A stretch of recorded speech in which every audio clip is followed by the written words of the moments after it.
everyone, this is DM Domination from Grim Press, and today I'm going to be highlighting another Fantasy Grounds module for you.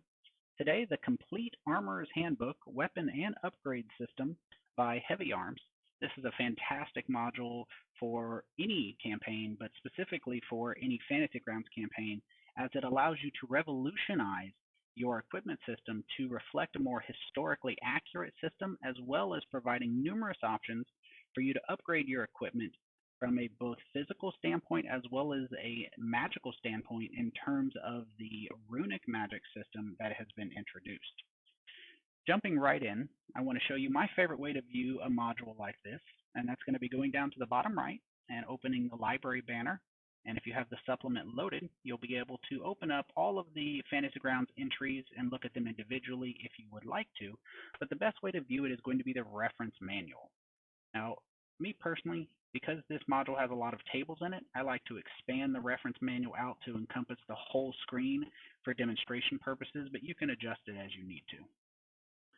When looking at a reference manual, you're going to have off to the left the chapters and subchapters, and on the right will be the display. So diving right into Chapter 1, Arms and Armor.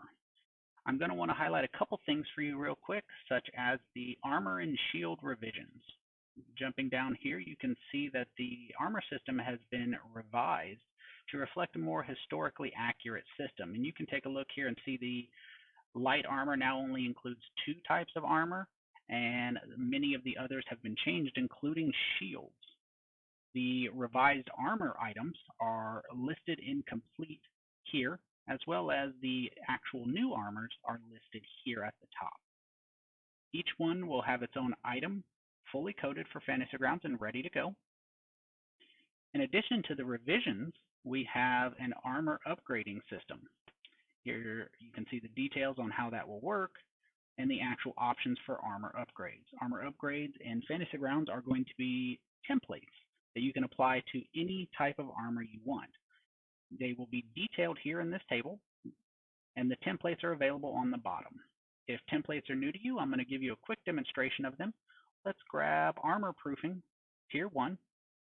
This is going to be an armor template tag that allows you, when it's applied, to take 6 or less non-magical slashing damage and ignore it. Jumping up here to the revisions, let's grab the Leather Jerkin. Oop, clicked the wrong one, so that we'll use that one. We'll close our reference manual for now. To access the template feature, you're going to want to open the Items banner and click Forge, and this will open up your Magic Items Forge. To use that, it breaks down into 2 halves. The left side is going to be your equipment.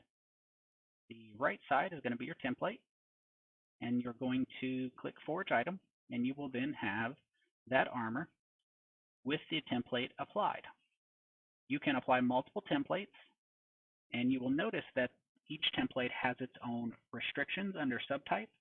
The type is actually a restriction that Fantasy Grounds enforces, that you can't put a weapon with armor proofing, but the light, medium, and heavy type of armor is a restriction that the Dungeon Master is expected to enforce, and if you would like to change it or allow exceptions, you may.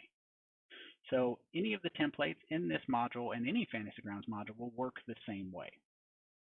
Moving on to some of the weapons options, you have weapon revisions with new properties having been added. Bandolier, Concealed, Limited, Siege, and Heavy was added to the Great Clubs to reflect the Siege. And they've been highlighted in bold over here for you. They've been all drawn out here. Many of them are unchanged, but they're listed for completionism. And this module will include new items for all of the items from the Player's Handbook listed here, such as now the Great Club, you can see has Heavy and Siege included with it. The weapon upgrades will work the exact same way as the armor upgrades. They're going to be listed here by tier, and at the bottom you will see, broken down by tier as well, the templates just as under armor. You see some additional options here, such as special ammunition, special materials, and a wear and repair option. Moving to Chapter 2 for Runic Magic, you have the basics of how to use a runestone, how to craft runestones, as well as the new proficiency for runesmith's tools, as well as a really neat feature for joining the Runesmiths Guild and the downtime activity of working as a runesmith.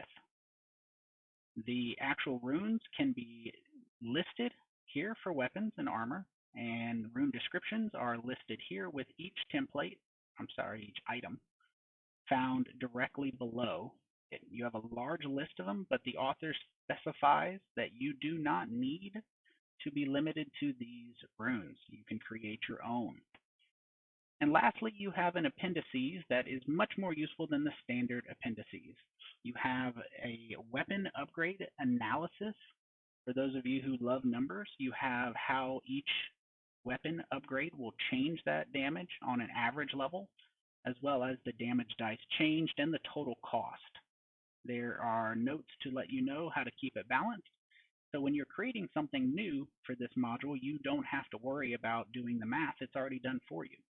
You have additional tables that are quick references for first tier if you have a dagger, which equipment upgrades you are available for, as well as the second and third tier broken down here, as well as the total upgrades available and the total cost if you wanted to just splurge and get them all on one weapon.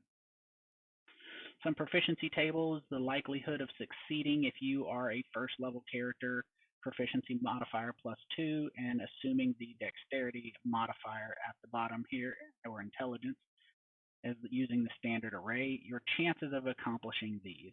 Using double proficiency, you have that table right here as well.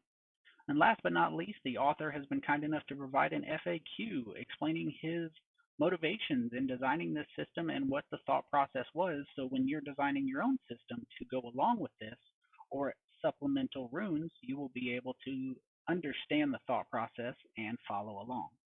This has been the Complete Armorer's Handbook Weapon and Upgrade System